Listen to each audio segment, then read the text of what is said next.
very much. Thanks, Sarah. Yes, Melina just joined us. I will also share my screen just to keep the script. I'm the co-founder and okay, and the consulting director of WayCarbon. We are a Brazilian business that work with particularly the climate change agenda on both the mitigation and adaptation side. So we could also talk about risks in terms of emissions and the impact of emissions and the responsibilities, for example, investors and companies has on the emissions aspects of climate change. But today I want to share a bit about our technology and our advances in modeling and quantifying physical risks associated with climate change. So Melina is our manager responsible for this product. So she can also support me if some more hard technical work questions arises.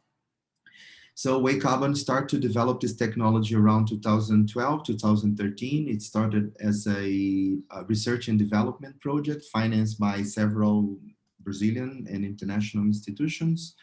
And what we want to do, and we can talk about a little bit about it, but there are a lot of data and information about climate modeling and the future projected impacts of climate change.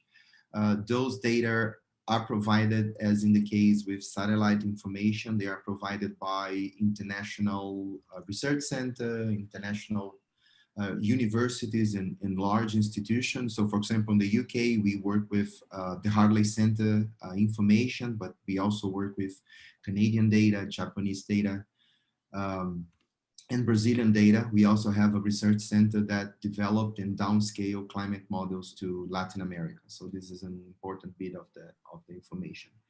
But at the end, when we talk about risk assessment and the potential impacts climate change can have in a business, in a city, or in society, or in an economic sector, when we talk about like precipitation variations in terms of percentage, so the rain will reduce 10% or will increase 10%, that's not an information that actually feeds into a proper decision making.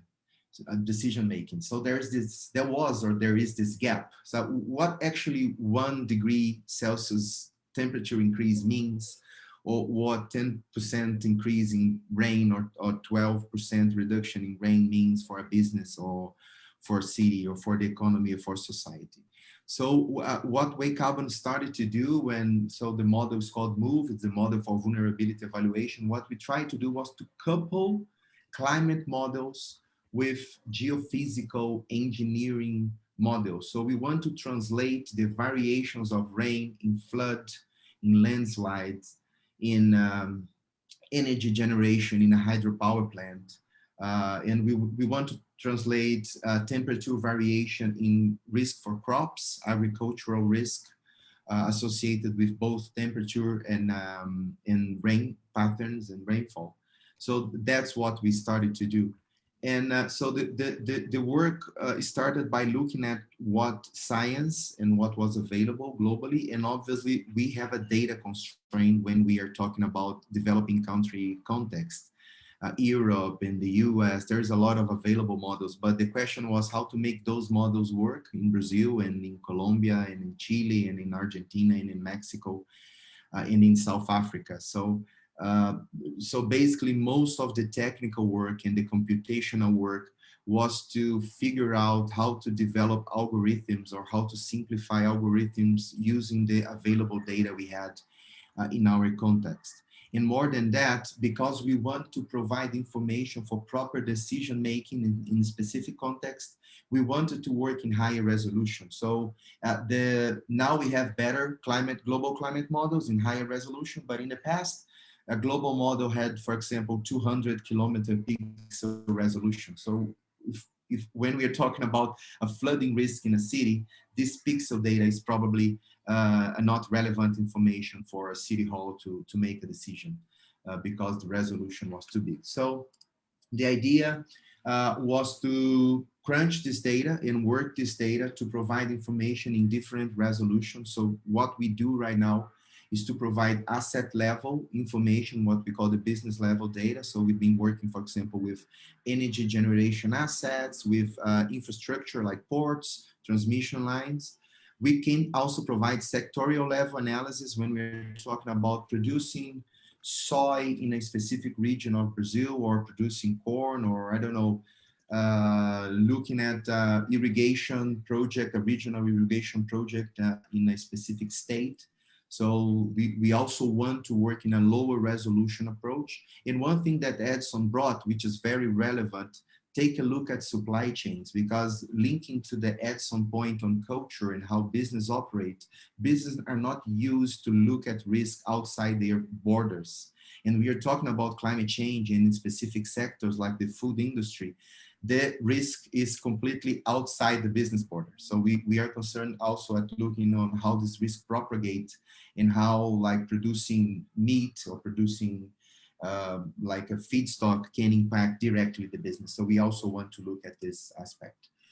So the model, it models, obviously it couples climate data and physical risk models in projected scenarios. So we can work both in different greenhouse gas concentration scenarios and in different time frames. So we can run data up to 2100, up to the end of the century, sorry. And we can also work with different concentrations in terms of the pathways we are moving. So right now, the globe, if all commitments under the International Convention on Climate Change are executed by governments, we are heading to a 2.9 temperature, 2.9 degrees Celsius temperature increase. So this is a relevant risk already, but we also want to see if we manage to control climate change and keep temperature well below 2 degrees, what that means in terms of physical risk. We do it especially, obviously, so it's a special analysis, and we provide statistics, geostatistics, and like probabilities and recurring periods of impact for clients. So pretty much in a very simple way, we input the projected outputs of different climate models. We are currently working with 12 to 14 different climate models to understand the impacts we have in flooding, heat waves, droughts, storms, landslides, wildfires, crop productivity, and so forth. So the software, it locates the assets of the areas of analysis, so it's geographically explicit, the analysis, and we are able to understand it on those different resolutions. So I have a video here of an analysis we did for a city, and in Brazil we have data for more than a neighborhood. So this is an example of a very high resolution assessment we can do for cities. So just going through the impacts we have, for example, in landslide, the distribution of the risk in this specific territory, on how temperature, for example, creates situations for the spread of diseases.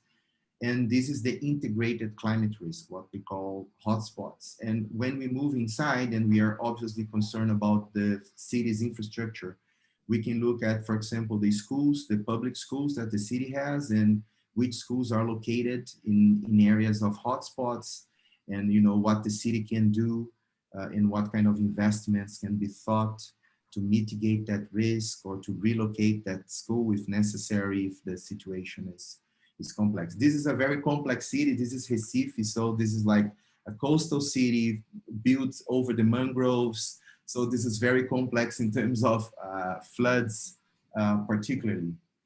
So and so also because my time is moving, what I have here, and I can be very fast, I just have some cases so you know the people participating can understand what we do. So this is a sectorial approach we did for the Federation Brazilian banks. So the idea here was to support the banks, an initial analysis to support the banks in understanding how climate change impact credit risk assessment. So we modeled the impact for 3 sectors. So we were looking at agriculture and 2 sectors, sorry, agriculture and energy. So this was designed at the municipal level, the state level in Brazil. So that's how the data is presented. This is an Excel spreadsheet. There's also a way we can output the data so final user can interact. So this is a more detailed analysis that we did for a energy company.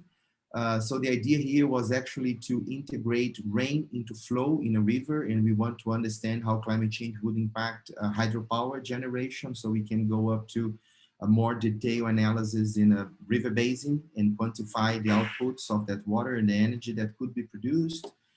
That's the same for EDP, another energy generation company in Brazil. Here we also assessed the transmission lines. So for the transmission lines, for example, we are looking at high-speed winds and storms that could impact. Also wildfires in Brazil, they are very relevant to power down big transmission lines. And this is also irrigation analysis for coffee crops in Brazil for Nestlé. So they were discussing, they have an issue with droughts in the past. They were investing in improving the irrigation system. So this is also a very high resolution analysis where we try to integrate projected climate change with flow availability and water availability in micro basins. So yeah, so I mean, I will stop here, Sarah, so we can keep on time. I'm sorry. And I'm open to any questions. Brilliant. Thank you very much, Henrique, and also to your sidekick, Melina, as well. Round of applause. That was brilliant. And just while some of those questions come in terms of, so you showed us lots of use cases of where kind of really fascinating projects that you guys are getting involved with or have been involved with over the last while. From a European perspective, and also we've just been speaking to Mike and about finance, a lot of organizations within Europe are being asked to do their carbon disclosures, so TCFD. Is that something that you guys are getting involved with at the moment? Yeah, we have a big UK funded project. It's a UK pact. Where we are supporting developing banks in Latin America to integrate transitional and physical risk into credit risk assessment. So we're working with 2 Degree Investing, that's a French company, because they are the experts in the transition risk. So transitions are related to the technology and the policy that we need to implement to reduce emissions. So this also creates risk, because if you have a carbon intensive business, say, I mean, automotive company, but now all cars are electric. If I'm not able to change from internal combustion fuel to an electric engine, I'll be out of the business. So this is an example of a transitional risk.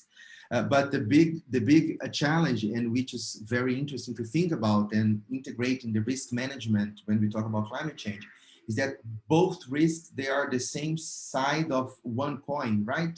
Because if you have more transition risk, you expect that emissions will reduce, then you have less physical risk. So we've been quite a lot of work to understand how the transition scenarios and the physical scenarios, how they match. And this is very important. And this is something that other banks in Brazil that we work with, and they are trying to comply with the TCFD requirements, they are struggling, because we need to bring both visions in one integrated risk management approach. And that's not a simple thing to do. Oh, totally. And I mean, maybe building on that, I mean, I know certainly we've had similar problems perhaps in the UK, where financial organizations have been very good at modeling how climate change could impact on them. So if there was a big flood, what would that do to the assets that maybe we invest in and what have you? And far less good at saying, well, hang on a second, what can we be doing in terms of making a difference to climate change and trying to make sure that the temperature only goes up by 1.5 degrees rather than 2.7 or whatever the case might be. Is that the same as what you're seeing in Brazil, for example, at the moment? Yeah, so we are also supporting asset management and big banks in quantifying, for example, the carbon footprint of investment portfolios. And obviously, when we talk about transition risks and carbon pricing instruments that are being adopted everywhere in the globe, Brazil is discussing a carbon pricing instrument. This is very relevant for both the industry and investors, because this is a hidden cost. So this is a hidden risk.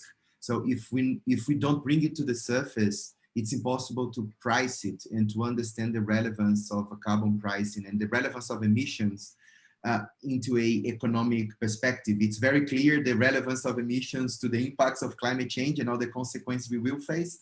But economy-wise, it's relevant that we also translate that risk not only in the impacts we expect, but in the economic loss and damage, and all the KPIs we could translate it to support decision making. Yeah, and I mean, with this as well, I mean, do you find that the world at the moment is focused on carbon, which is one tiny bit of climate change, which in turn is only one of the 17 United Nations Sustainable Development Goals, for example. What's your perspective in terms of deep focus on one particular area, perhaps to the detriment of doing that balancing act with other aspects of sustainability or the world as a whole? What do you think about that? I would take that, Sarah, from two perspectives. First of all, I think that climate change is a very complex problem. It's a collective action problem.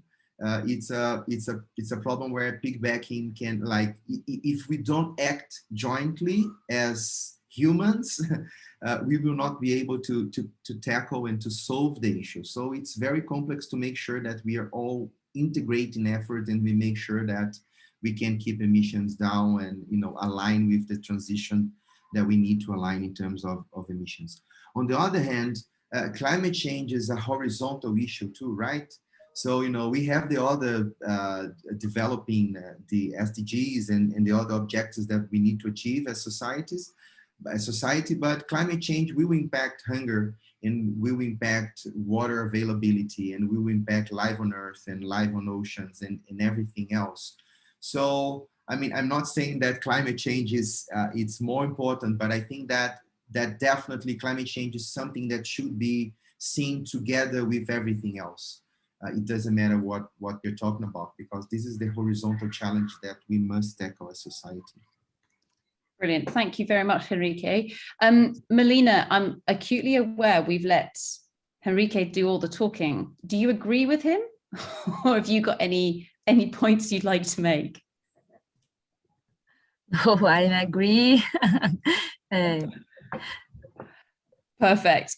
Agreement is always good. Fabulous. So I think, I mean, with this, I know that there are lots of questions that are coming in again within chat. People are asking about, for example, the acceptance or the resistance of this kind of information. And of course, as well, we're talking Brazil. So how have governments, for example, been responding to this sort of technology with regards to, say, deforestation within the Amazon basin or droughts in different parts of the country? I think maybe just in closing, Henrique, do you want to say anything about people actively seeking the analysis that you're doing, or at least when they see it, do they take action, or does it take some more hitting them to make them realize that this stuff is real and they need to take action quickly? Yeah, I mean, the fact that we are already being affected, it helps a bit. So people start to understand from the pain side of the argument, because we are facing another severe drought. It's like the biggest drought since the 50s in Brazil. Wildfires again. We had like this windstorm that never existed in the south of Brazil. It was the biggest economic loss of energy distribution in the country historically. So there's a lot of impacts going on that makes people look at this and say, well, maybe just look at the past is not sufficient anymore. I need to look at the past, and I need to look into the future to understand how these global changes may or may not impact my business, my city, and my life. So I would say that is a growing interest. In terms of emissions and the impacts in Brazil, this is also this is a complex discussion, because the emissions in Brazil is different from the entire world, right? Because of deforestation, 40%, 44% of our emissions are related to land use. We also have a very clean energy system. We have biofuels. 80% of the electricity generation is hydropower or renewable based. So, energy is not so relevant in Brazil in the short term, and land use is very relevant in Brazil in the short term. So this is a hot topic and a hot discussion. And Brazil will not be able to deliver its promises unless deforestation is tackled. So this is paramount to the country in terms of our NDCs and our commitment and the risks associated with climate change and supply chains, obviously. Brilliant. Thank you very much, Sarah. No, thank you. Thank you. I think everybody gets the impression that we could probably talk all day. Obviously, I spent my life, yes, as a risk manager, but also focusing in on sustainability. So meeting Melina and Henrique has been a true joy today. So everybody, if you want to put your hands together to say a big thank you to our wonderful friends from Brazil.